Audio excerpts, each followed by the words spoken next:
Into engiyithandayo la mfowakakithi umbuzo wakho, ngiyawuthanda umbuzo wakho. Ukhombisa ukuthi ulwazi ulilangazelele. Ubuza ngoba ufuna ukwazi. We are not nje just exercising your thumbs nje over your phone unnecessarily. Yabo. Ngoba kuyafisa ukwazi uzokwazi ngoba when the student is read the master will always appear. Ngiyakuzwa ke la ukuthi ubuza ngokuthi we are reading the same verses but the time keeps on changing, then how are we going to relate? Yabona kulo mbuzo lo ngizokutshela mina ukuthi kunezinto engasoze zashintsha. Ubungozi ngamavesi lawa afundayo la emasontweni ukuthi 1 kunobungozi obu2. 1 la humusha leli Bible. Okokuqala la translate leli Bible ukuze livune abathile. Okusho ukuthi i-meaning was lost in translation. Okuqala ubungozi lobo ukuthi nalento le osuyifunda ayisho lento le oyifundayo. Nalento oyicabangayo kodwa kushintshiwe ukuze ucabange ngendlela ethile ukuze kuvune abantu abathile. So kushuthi ke already it is tainted, alisekho pure ngenxa yani yokulahleka kwemeaning. Ubungozi obukhona obuqala lobo obenza umuntu uthi adideke. Ubungozi besibili ubungozi be-interpretation ke qobo. Be-interpretation qobo ukuthi ke uma ngabe ukuthi ama-verse uyawaliteralize wena azohlezi esho into le ekungesiyona. Ngesizathu sokuthini na? Lama usukufunda leli iBhayibheli ufunda i-state of consciousness sakho.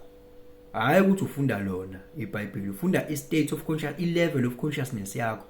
Ngoba wena uma ngabe ukholelwe ukuthi khona umuntu okwazi ukuhamba emanzini, kungitshela into ethile ngendlela wena ocabanga ngayo. Yabo? Wena uma ukholelwe ukuthi kunomuntu okumele abe nabafazi abawu500 bakusuke kuvela eBhayibhelini, lokho kungitshela indlela ekuthile yokucabanga, i-level of consciousness yakho. Yabo? Uma ucabanga ukuthi wena kunomuntu ongagwinywa ufish bese uyamthatha uyombhala kaxa ngaphandle ahlale 3 days esiswini sakhona, lo nto kuyingitshele nje ngendlela yokucabanga ukuthi okusho ukuthi awunayo logic, iyakulahlekela ilogic, awu reason, awukho balanced. Yabo? So isho ukuthi ke lonto there must be something eyayiqondiwe la, hayi lokho okunye umuntu interpreta ngakho yena. Yabo? Mongase ubheke la maBhayibhelini kuvela indaba zemlilo, kuvela indaba zamahlathi, kuvela indaba zeintaba, kuvela indaba zamanzi. Yabo? Kunama allegories la. Lezo zinto lezo esikhuluma ngazo, lezo zinto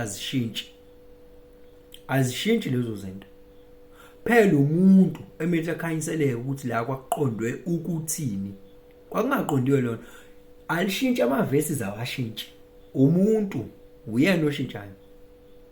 Amavesi awashintshi ngoba awasho lento umuntu ayicabangayo. Yabo mngase ubhale wena, ubhale manje uthi ubhala indaba bese wena ubhala ngelokhungana ngento ngezinto wena oyisebenzisa manje ezizobuye futhi zidlule nesikhathi.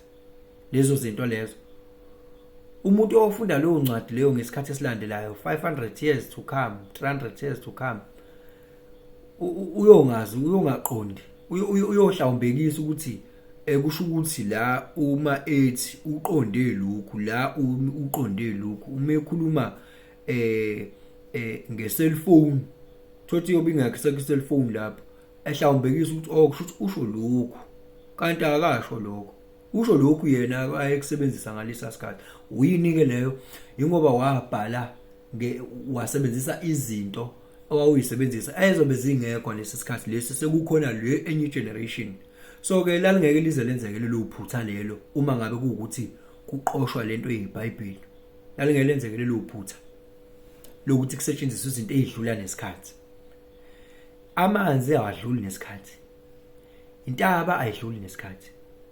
Yezwa, lezo zinto ayidluli nesikhathi. Umhlaba, inhlabathi, lezo zinto azidluli nesikhathi. Uma usuku usukhuluma ngokugibela ukuthi umuntu wagibela entabeni, wagibela entabeni, akukhulunywa ngokuthi umuntu wagibela entabeni ngempela la, literally. Kumele ukuthi umbuleleke khona uzokwazi. Alizwa kuthiwa mbuleleka uma ufunda lezi impahla lezi. Mbuleleka ngoba awufundi yona, ufunda wena. Lento lena isiphiwo ukwazi ukudecipher ama meanings eBhayibheli nama allegory njengakho isiphiwo nje sokwazi ukuhlahla amaphupho kwiziphiwo lezo zinto lezo. Yiphiwo, akusinombani okwazi ukuhlahla iBhayibheli, akusinombani. Bayeke bonke laba, bayeke. And abantu abakwazi ukulihlahla iBhayibheli bathuli. Abahambe bekhuluma ngoba bayazi ukuthi anikho ready ukuzwa ukuthi yini kahle hle eqonda ukukhulunywa lapha.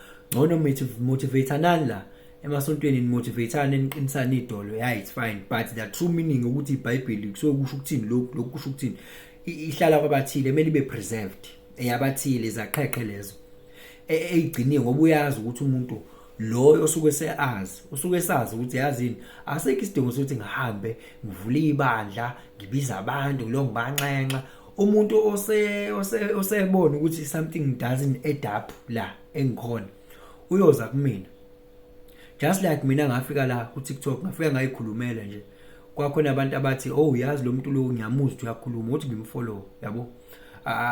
Akazi kube idrama ngize ngishaya obani lento ekuthiwa upromoting, uyapromota wenzani into engiyikhuluma iyona yazipromota ukuthi loyo osebona ukuthi something does not add up washo ukuthi nangu umuntu ongimuzwa ngathi uyakhuluma, yabo. Akaze kuze kube umsebenzi.